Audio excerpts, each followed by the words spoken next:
Crime Story, les rendez-vous d'Alfred Hitchcock, racontés par Serge Sauvion, aujourd'hui, association définitive de Clark Howard.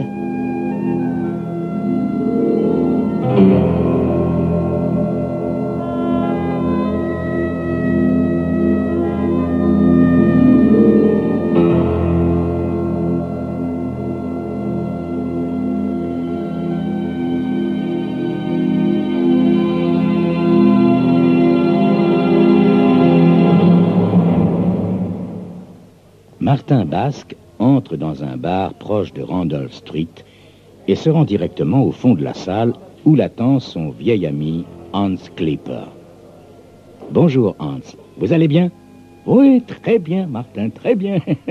Mais dites-moi, avec votre costume à $200, vous avez l'air d'un homme qui a réussi, hein? Oui, les affaires marchent assez bien Hans, merci.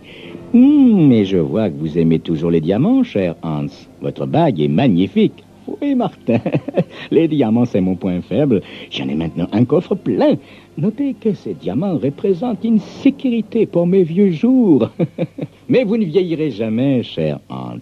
Vous n'avez pas pris une seule ride en 10 ans. Vous êtes vraiment infiniment trop bon, cher Martin. Et maintenant, cher ami, qu'est-ce que j'ai pu faire pour vous? Me rendre un petit service, Hans.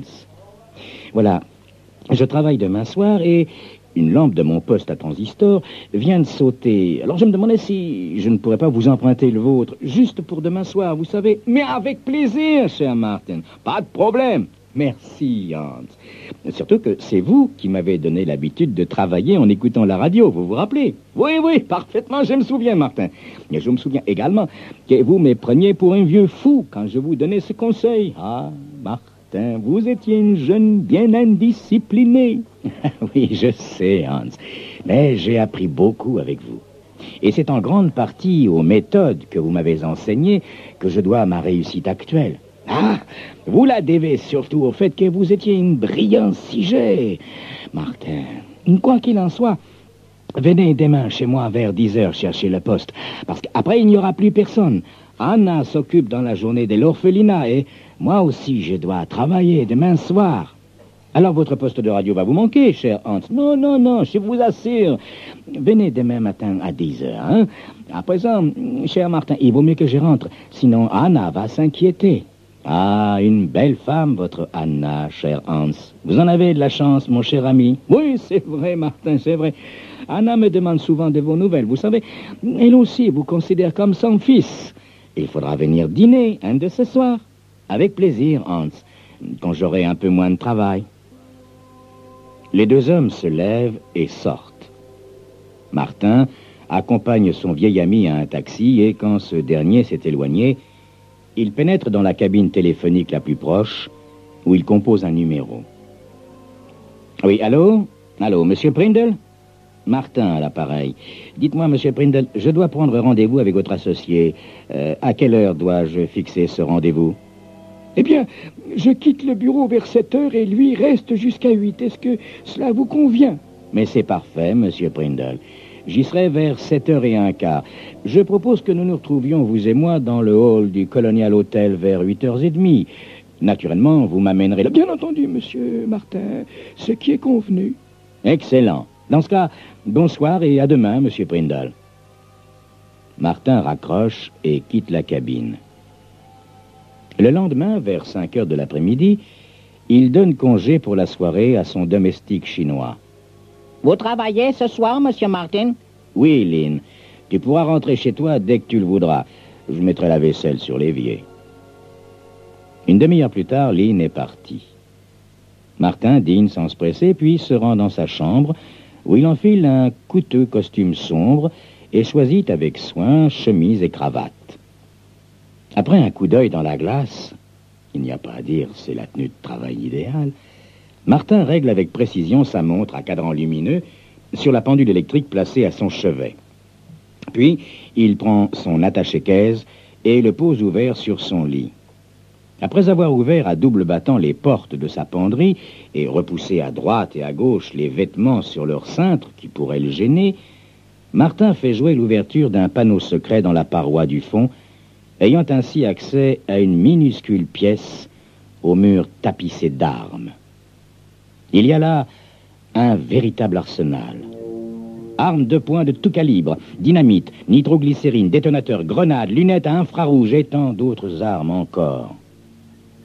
Après avoir réfléchi et hésité quelques secondes, Martin se décide pour un pistolet automatique 9 mm dans lequel il insère un chargeur de 7 balles. Il en fait passer une dans la culasse, abaisse le cran d'arrêt et visse finalement un silencieux de 10 cm sur le canon. Le pistolet prêt, il le met, ainsi qu'une paire de menottes, dans le porte-document et glisse la clé des menottes dans une poche de sa veste. Il prend également une fiole de nitroglycérine, l'enveloppe dans du coton et l'installe avec une mèche à combustion lente d'1,25 m dans un des casiers de sa mallette. À côté, il dépose une enveloppe contenant une espèce de poudre noire et, avant de refermer définitivement le placard, il choisit encore une paire de gants noirs en cuir qu'il range dans la poche intérieure de sa veste. Enfin, après avoir calé dans l'attaché-caisse le poste à transistor emprunté le matin même à son vieil ami Hans Klipper, il ferme le tout avec précaution. Puis, il consulte sa montre. Il lui reste environ 15 minutes avant l'heure prévue pour son départ. Il se rend dans une petite pièce attenante où se trouve un bureau et des rayons chargés de livres qu'il appelle son cabinet de travail.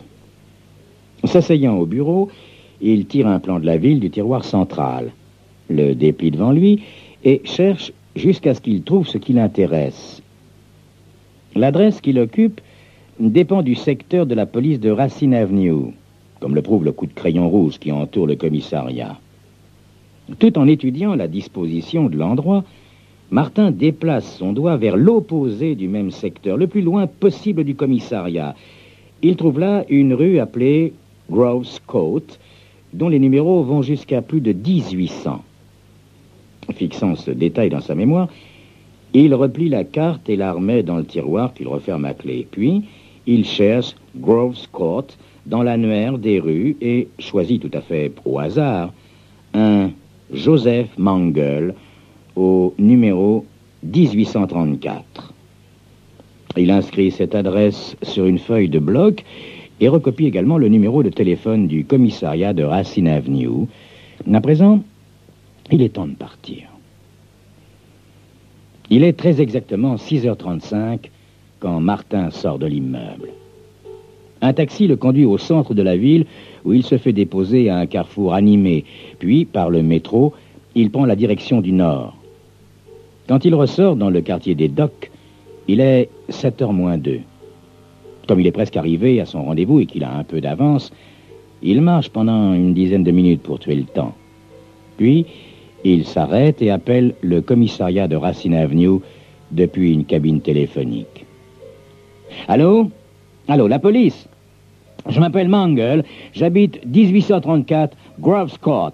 Pouvez-vous envoyer un agent ici tout de suite? Il y a un homme qui rôde derrière chez moi avec un revolver à la main. Il semble attendre quelque chose ou quelqu'un, peut-être, je ne sais pas. Je pensais que je ferais mieux de vous en avertir. Bien, monsieur Mangel, nous allons envoyer immédiatement une voiture. Vous dites 1834 Groves Court, n'est-ce pas? C'est ça, monsieur l'agent, c'est ça. Bon, la voiture sera là dans quelques minutes. Merci, monsieur l'agent. Et Martin raccroche.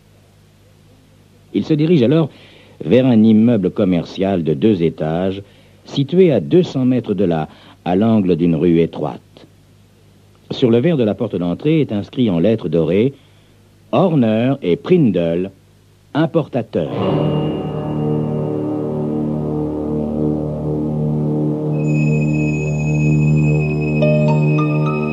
Quelles sont réellement les intentions de Martin Basque? Et qui est-il? Voleur? Assassin? Justicier? C'est ce que vous saurez dans quelques instants.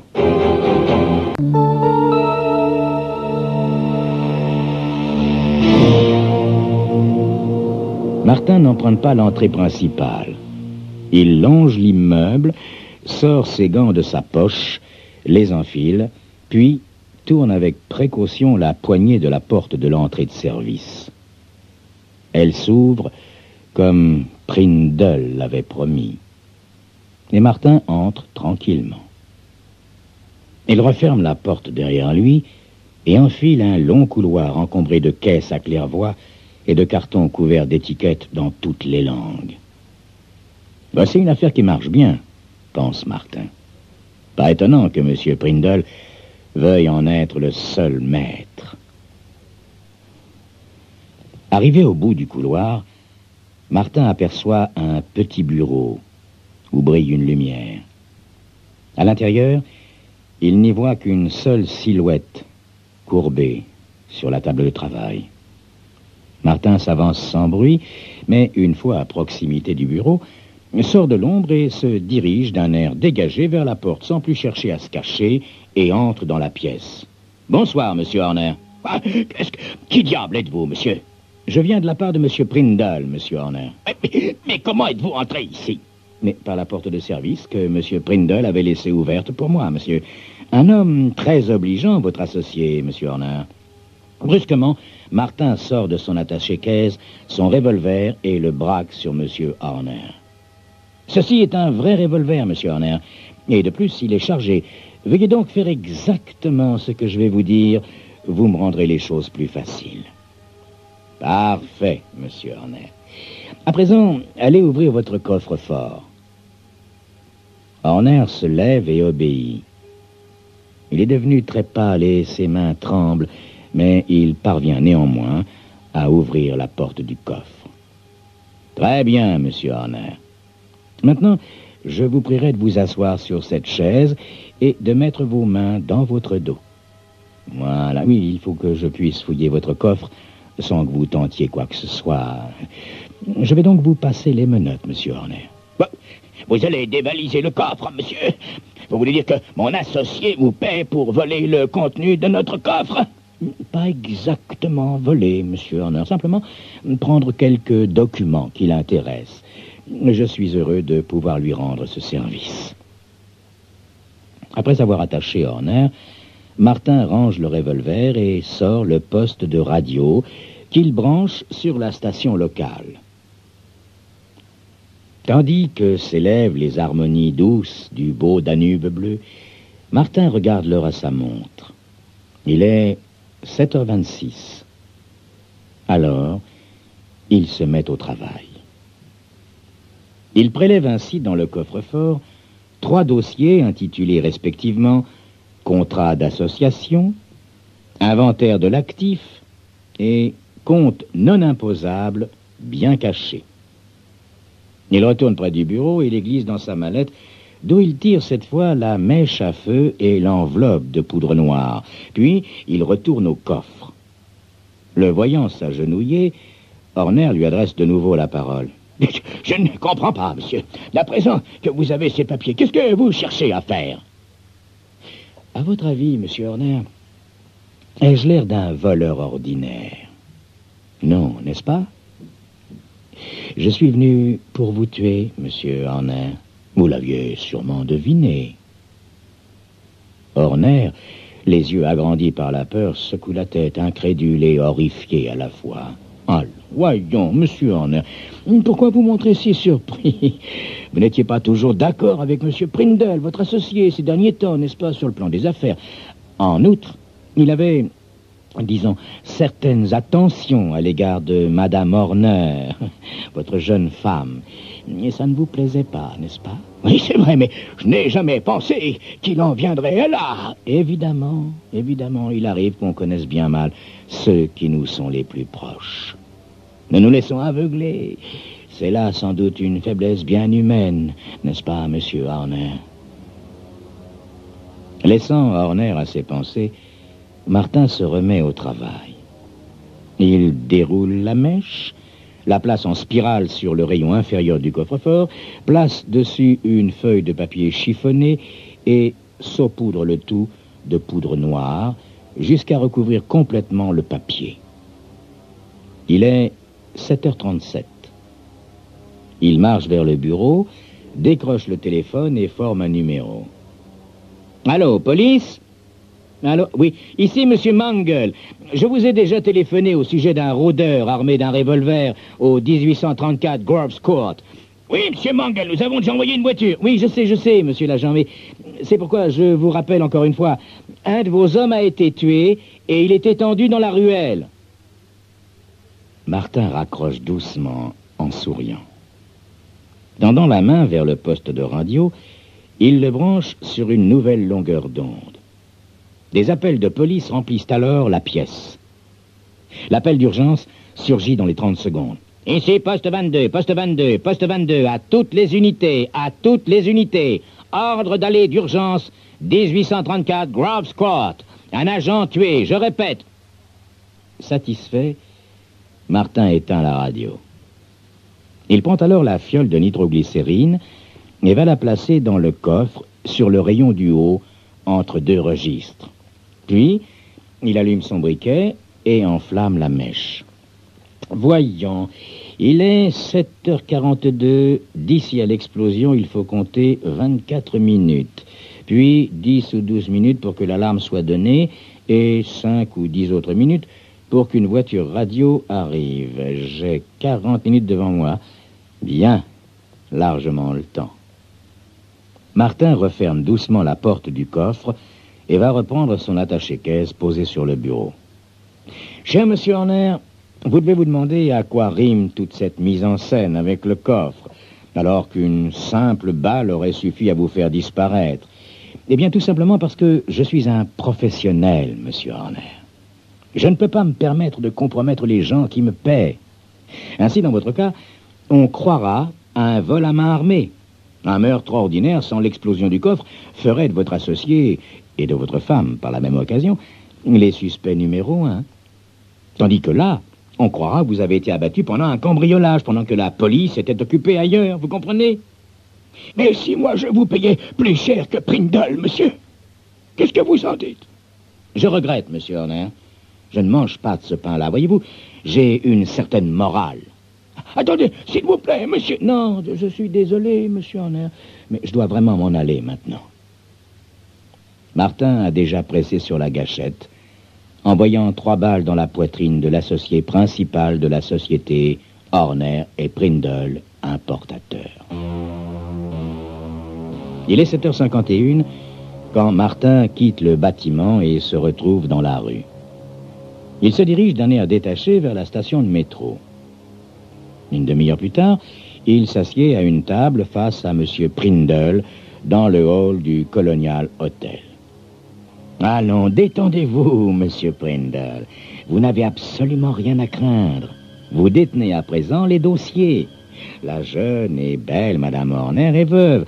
Votre alibi est incontestable, ainsi tout est bien. Sauf que... Ah, voilà, merci. Voilà ma petite enveloppe. Je suppose que le compte y est, n'est-ce pas? Inutile que je vérifie. Parfait, Monsieur Prindle. Je ne vous retiens pas plus longtemps, Monsieur Prindle. Au revoir et merci. Martin quitte son client, traverse le hall de l'hôtel et sort dans la rue. Il a alors la surprise d'apercevoir sur le trottoir d'en face son vieil ami Hans Kipler, en contemplation, semble-t-il, de la vitrine d'un bureau de tabac de luxe. Martin s'approche de lui discrètement. « Hans, cher ami, quelle surprise! Que faites-vous ici? »« Oh, Martin, mon cher ami, quel bon vent vous amène! J'y suis ici pour attendre quelqu'un. Tenez, justement, la voici. » Martin se retourne pour voir Prindle sortir de l'hôtel. Alors il comprend. Il voit Prindle marcher vers une voiture et y monter, puis chercher ses clés et mettre le contact. La voiture démarre en direction du carrefour, où elle explose, mettant sans aucun doute son occupant en miettes. Une énorme confusion s'ensuit. Les gens courent dans tous les sens. Croyez-vous, Martin? J'ai employé mon truc habituel. Un vieux truc, mais qui marche toujours.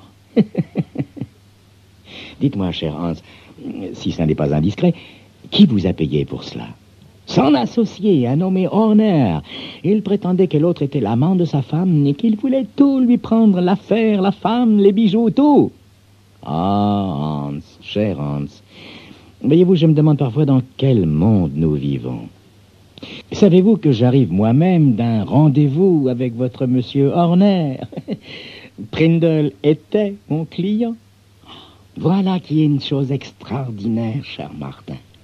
Mais qu'est-ce que la société va devenir, cher Hans, si des associés, des hommes qui travaillent ensemble, ne peuvent même plus avoir confiance l'un dans l'autre? Voyons. Ah, vous devenez trop sensible, Martin, trop sensible. Vous ne pouvez pas être à vous seul la conscience du monde entier. Cher Martin, laissez donc les hyènes et les chacals se dévorer entre eux, puisque tel est leur bon plaisir. Vous ne changerez pas le monde. Cher Martin, vous savez que nous sommes ce soir le 31 décembre. Nous allons fêter le Nouvel An. Voulez-vous me faire l'amitié de passer ce repas de réveillon avec Anna et moi? Ensuite, nous regarderons la télévision. Il y a un film merveilleux ce soir qui passe. Je voudrais le voir avec vous et Anna. C'est Blanche-Neige et les 7 nains.